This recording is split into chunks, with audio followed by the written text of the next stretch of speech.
I have to tell you this story. I got schooled by a fourth grader, and we totally transformed this classroom.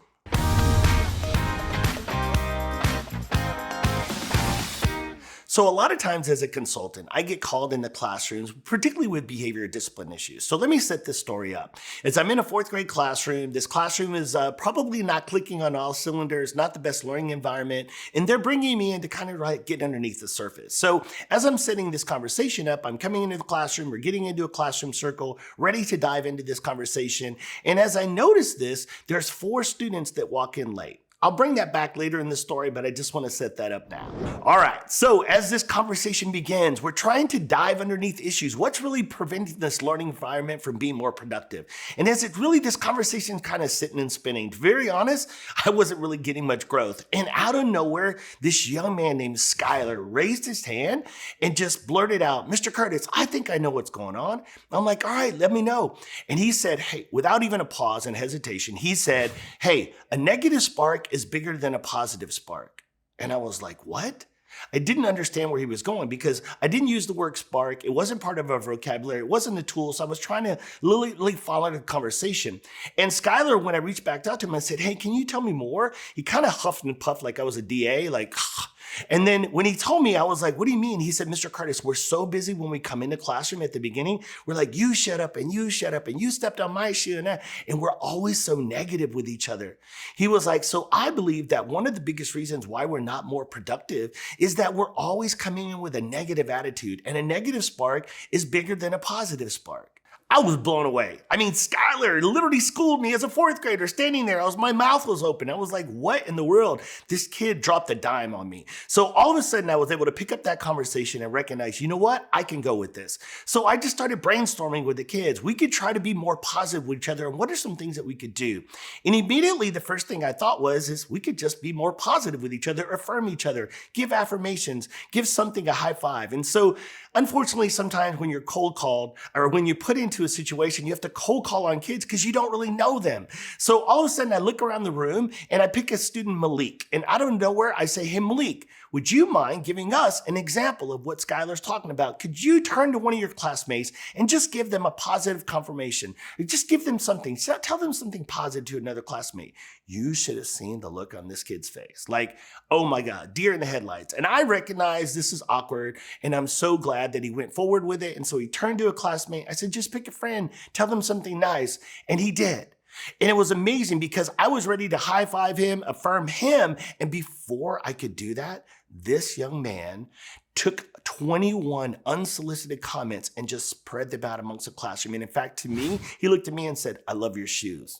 And in addition to this, I was blown away. I literally still, when I tell the story, I still get chill bumps for thinking about how this one student, Malik, changed the entire energy in the classroom. Wow, I am just totally impressed by this classroom conversation. So I brought Skyler up to my left and I brought Malik up to my right. And I said, wow, today I learned so much from these fourth graders. First of all, Skyler, you taught us such a powerful thing. And Skyler, I said, you know what? You taught us today that a negative spark is bigger than a positive spark. But then I turned to Malik and I said, "Malik, you know what you taught me, and I hope your other classmates today, is that a positive spark is way more powerful than a negative spark." And you should see Malik. He kind of puffed up in his little chest, little fourth grade boy. You could see how proud he was that he contributed to that classroom. So built on that concept, all of a sudden I started recognizing we need to bring this into life in the classroom. So I asked the teacher, I was like, "Hey, can we make this a regular thing?" Now, my coaching background also tells me that when you go out to compete or you go out onto the gym floor, there's always a motto or a creed or a sign that you hit to represent that. So I had the teacher create a sign right outside her door that said, "Be the spark." And this is where the spark was born. The students started practicing every single day, practicing lining up outside, hitting the sign, which was signifying stop all the negative, stop all those negative energies, come into the classroom, put their backpacks down, and immediately try to create a positive interaction every single day in the classroom. And if you fast forward, here's what's interesting. You come back to this class 1 month later and you see a completely different set of learners. You see the teacher smiling, you see the kids are engaged. I came back into the room, everything lit up. I could already tell the energy in the classroom was so much more positive by simply creating a positive interaction with intentionality every single day in the classroom, what a game changer for this teacher and for those students. All right, before we continue with this story, I want to know, what are you currently doing to create positive interactions in your classroom? Put it in the comments below. I can't wait to read them. All right, so remember those 4 students I mentioned at the beginning. Let me bring that into light. So here I was setting up this conversation. I just noticed the assistant principal had the conversation. 4 students walked in. The backstory, and the reality is that this teacher, knowing what was about to happen in her classroom, excluded those 2 students, or those 4 students. And unfortunately, the reality is those students were all 4 students of color. Now, I say this not to hide behind the truth. I think this is a reality that we all need to understand, is that I don't blame the teacher for excluding the students for their behavior choices. And the fear that they may interrupt this and embarrass her in this classroom. I completely understand that. But I love the fact that the way that this story unfolded, that Malik, just being one of the students that I accidentally cold called on, was one of the students that was originally excluded to begin with.